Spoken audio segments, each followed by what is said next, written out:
Where is this election going? Will middle class swing it? And how is Bharatiya Janata Party poised? I think, Kartike, this election is evenly poised as it looks now. And I think it's an interesting thing that while middle class seems to be swinging towards BJP, in middle class, BJP already had a very strong vote base.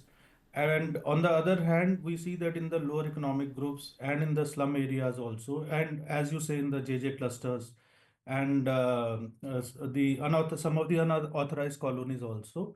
So Aam Aadmi Party seems to be having an edge over there. So I would say that it's actually, a contest between kind of middle class versus JJ clusters.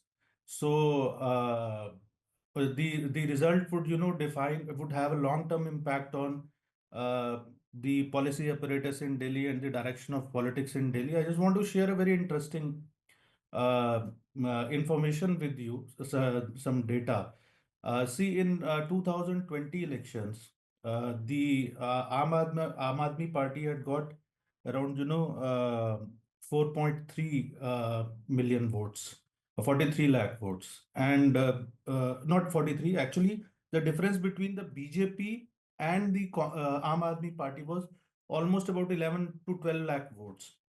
So that's a substantial difference which BJP has to cover. However, if you look at the data from 2015 to 2020, so there's a very interesting thing which happened, that 7.85 lakh more voters were added to the BJP tally, whereas only 96,125 voters were added to the tally of Aam Aadmi Party.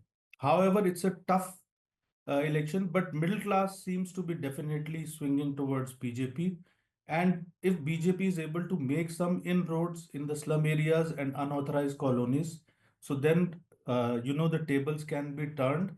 But right now, Aam Aadmi Party has also kept its vote base pretty intact in these Pretty areas. fine analysis, but one question I would definitely ask in the latter part of the show is that who will have the decisive say, Arun? Middle class or the Jhuggi Jhopri cluster or the lower income group? Let me straight away go to Preeti Menon. Madam, when your party first time came to power in 15, middle class and the lower income groups, they voted together. Subsequently, in 2020, the share went down. As Arun was saying, what is your opinion? Are they going to come together, or do you think that these two voting groups can behave differently? Will the budget play an important role in the outcome of Delhi? There are three conjoined questions to you, madam. Yeah. The Aam Aadmi Party is made up of the middle class. This is the only party that does not come from an upper elite class of political bigwigs or big industrialists or big family names. We are middle class people. Our milieu is educated middle class. We are working professionals. So most of our party, I know that we are called that we are a party of the poor people, which we are very proud about because we stand for the last man, and we will always do so because that's what a government's job is. A government's job is to give welfare to its citizens, and a welfare state always looks after the last man.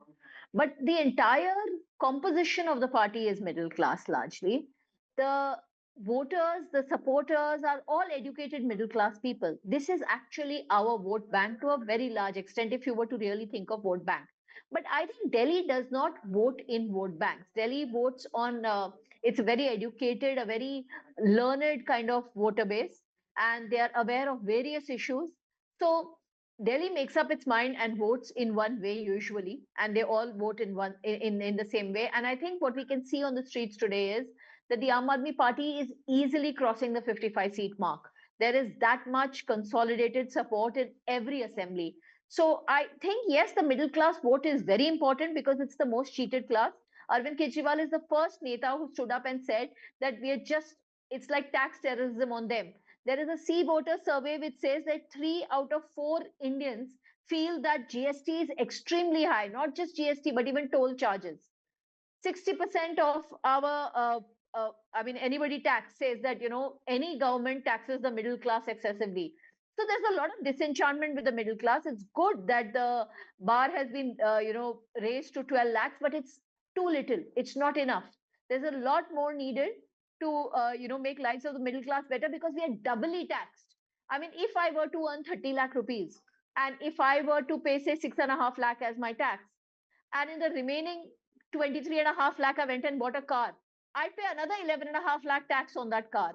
So I'd land up paying 17 to 18 lakhs tax. So the kind of tax terrorism that we still face because of GST, because of all the other property taxes, so many other taxes and cesses,